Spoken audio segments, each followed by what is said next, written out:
Bismillahirrahmanirrahim.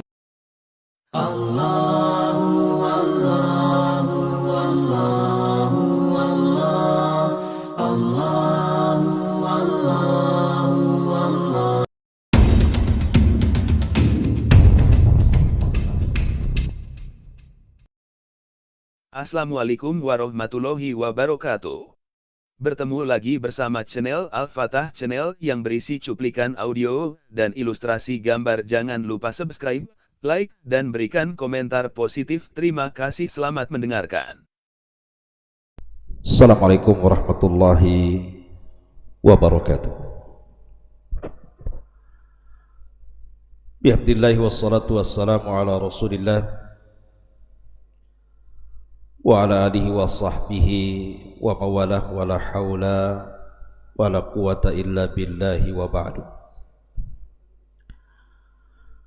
Wa qala Allahu azza wa jalla ya ayyuhalladzina amanu taqullaha haqqa tuqatih wa la tamutunna illa wa antum muslimun. Ma'asyiral muslimin yang dimuliakan Allah subhanahu wa ta'ala, alhamdulillah di malam hari ini kita bisa duduk bermuajahah walaupun lewat media, dan materi di malam hari ini kita akan menguak sebuah makna dari potongan-potongan huruf hijaiyah di permulaan Al-Quran. Ketika kita membaca Al-Quran, terkadang ada beberapa surat dalam Al-Quran itu dimulai dengan potongan-potongan huruf hijaiyah. Contohnya saja surah Al-Baqarah dimulai dengan kalimat alif lam mim. Kemudian surah Al-Imran juga alif lam mim ra. Kemudian juga surat Qaf qaf. Surah Nun nun. Atau surah Maryam kaf ha ya ain sad. Dan banyak lagi dalam Al-Quran. Lalu apa maknanya? Apa makna alif lam mim itu? Ma'asyiral muslimin yang dimuliakan Allah subhanahu wa ta'ala, saya akan menukilkan beberapa pendapat para ulama. Namun sebelum itu, bahwa sebuah makna dalam lafaz Al-Quranul Karim itu terbagi menjadi 4 kategori. Ada yang tahu maknanya dan itu hanya Allah subhanahu wa ta'ala saja. Seperti apabila kita bicara tentang nama dan sifat bagi Allah subhanahu wa ta'ala, tidak ada yang tahu kecuali Allah. Seperti Allah subhanahu wa ta'ala berfirman, Ar-Rahman 'alal arsy istawa, bahwa Ar-Rahman berada di atas arasnya. Dan juga wa jaa'a rabbuka wal malaku saffan saffa, dan Allah subhanahu wa ta'ala datang sementara malaikat berbaris bersaf-saf. Bagaimana istiwanya, bagaimana datangnya Allah azza wa jalla, tidak ada yang tahu kecuali Allah.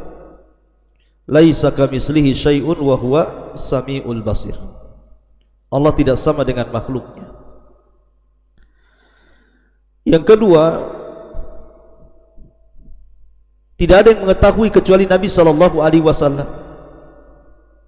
Tentu karena Allah subhanahu wa ta'ala menghabarkan. Seperti umpamanya Al-Quran menceritakan tentang hal ihwal, apa yang akan terjadi pada hari kiamat. Maka Nabi SAW diberitahu ilmunya oleh Allah Azza wa Jalla, dan hanya para Nabi yang tahu. Tapi ada juga yang ketiga, maknanya diketahui orang Arab saja. Orang yang tidak pandai bahasa Arab tidak paham maknanya. Seperti di zaman salaf dulu, ada seorang qurra, seorang ahli baca Quran, pakar baca Quran, salah baca ayat. Jadi dia membaca begini, as-sariqu was-sariqatu faqta'u aydiyahuma jazaa'an bima kasaba nakala minallah wallahu ghafurur rahim. Kata Arab Badui mengatakan, hadza laisa minal Qur'an. Ayat yang kau baca itu bukan bagian dari Al-Qur'an. Maka seorang ulama qurra ini mengatakan tidak, bahkan ini ada dalam Qur'an. Kata Arab Badui itu tidak ada dalam Quran. Akhirnya kemudian ulama qurra, ulama ahli qiraah ini akhirnya mengecek kembali, rupanya apa yang dikatakan Arab Badui itu betul, dan mengatakan sadaqta, benar kau. Karena yang benar bukan Ghafurur Rahim, tetapi Azizul Hakim. As-sariqu was-sariqatu faqtau aydiyahuma jazaa'an bima kasaba nakala minallah wallahu azizun hakim.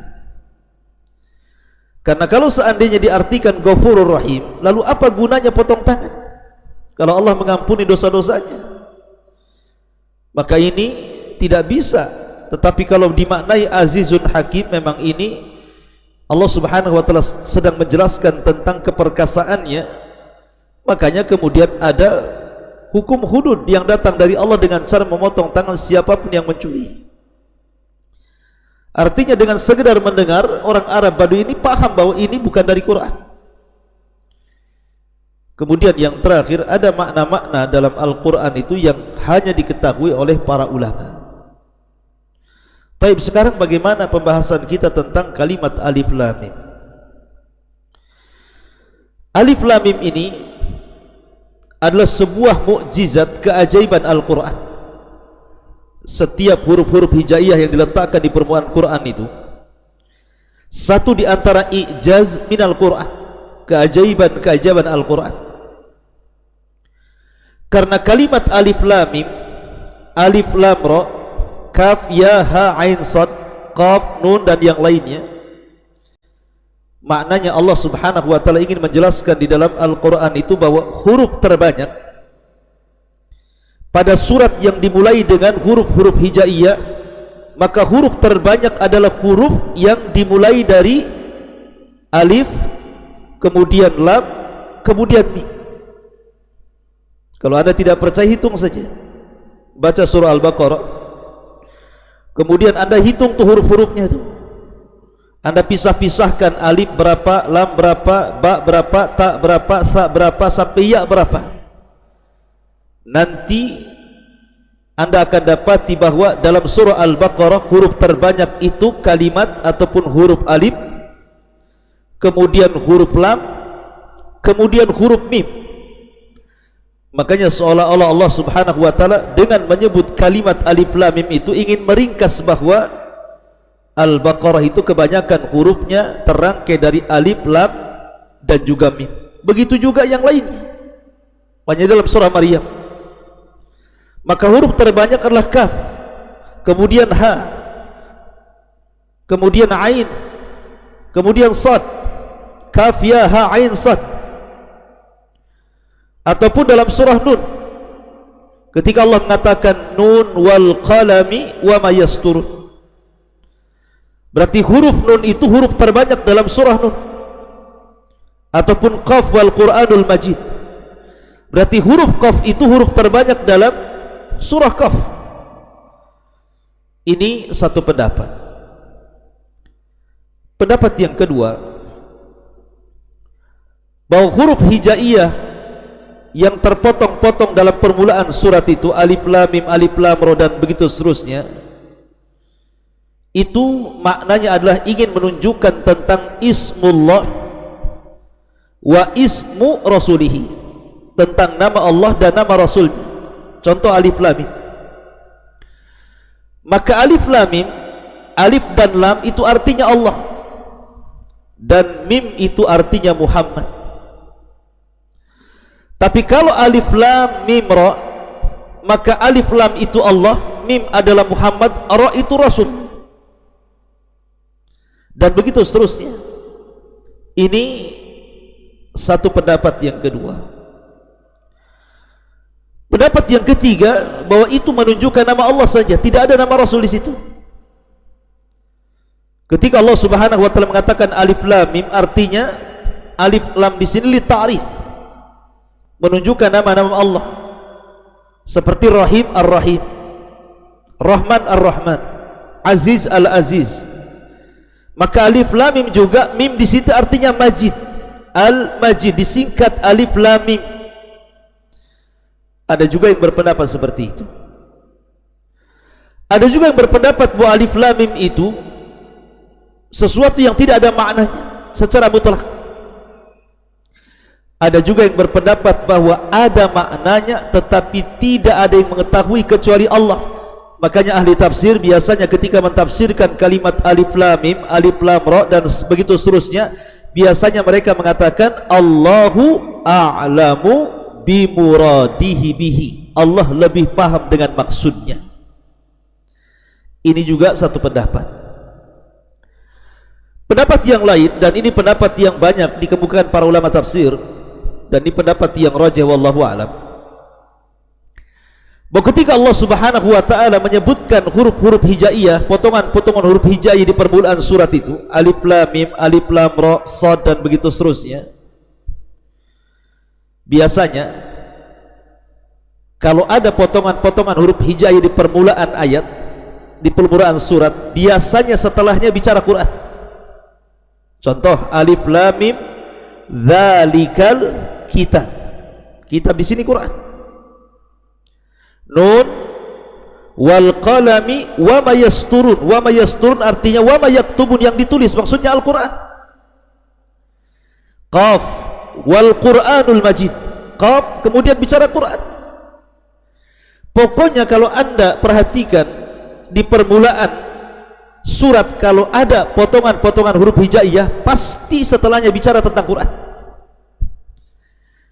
Apa faedahnya? Seolah-olah Allah ingin katakan seperti ini, Al-Quran yang kalian baca itu terangkai dari alif, terangkai dari lam, terangkai dari mim, atau terangkai dari alif, terangkai dari lam, terangkai dari mim, terangkai dari ra, atau terangkai dari shad, qaf, nun, atau dengan kata lain terangkai dari huruf hijaiyah alif sampai ya. Itulah bahasa Quran.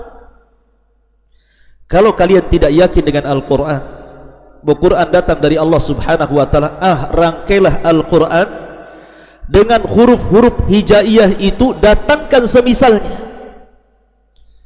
Jadi gunanya alif lam mim, alif lam ra, shad, mim, nun dan begitu seterusnya itu dalam rangka tahaddi,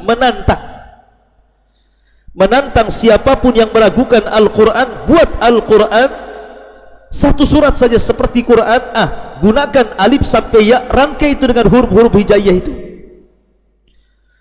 maka kalian tidak akan sanggup. Fa'tu bi suratin min mithlihi wad'u syuhada'akum in kuntum shadiqin. Panggil semua, malaikatnya, jinnya, manusianya, rangkailah seperti Al-Quran kalau sanggup. Mereka tidak akan sanggup.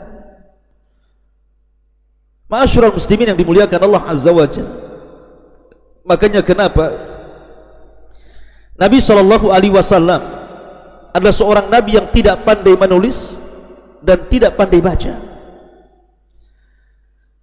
Ini menunjukkan bahwa Al-Quran itu mukjizat datang dari Allah.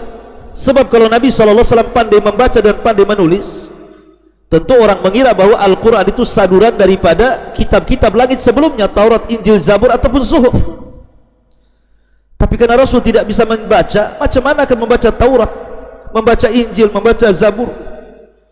Dan bagaimana dia menyadurnya, dia sendiri tidak bisa menulis? Berarti Al-Quran itu memang wahyu dari Allah Azza wa Jal. Buktinya, kalau seandainya Allah tantang kalian, nih ada huruf hijaiyah dari alif sampai ya, rangkailah dengan huruf-huruf hijaiyah ini semisal Quran, atau satu ayat saja atau satu surat, kalian tidak sanggup. Menunjukkan bahwa permulaan ayat alif lam mim, alif lam ra dan yang sejenisnya dalam rangka tahaddi lil kuffar, dalam rangka menantang orang-orang kafir yang kufur dengan Al-Quranul Karim. Inilah diantara faedah kalimat, makna dibalik alif lam mim. Semoga ada manfaatnya. Subhanakallahumma bihamdika asyhadu an la ilaha illa anta astaghfiruka wa atubu ilaik. Allahu taala alam. Assalamualaikum warahmatullahi wabarakatuh. Terima kasih udah menonton channel Al-Fat. Semoga memberikan manfaat bagi kita semua. Amin.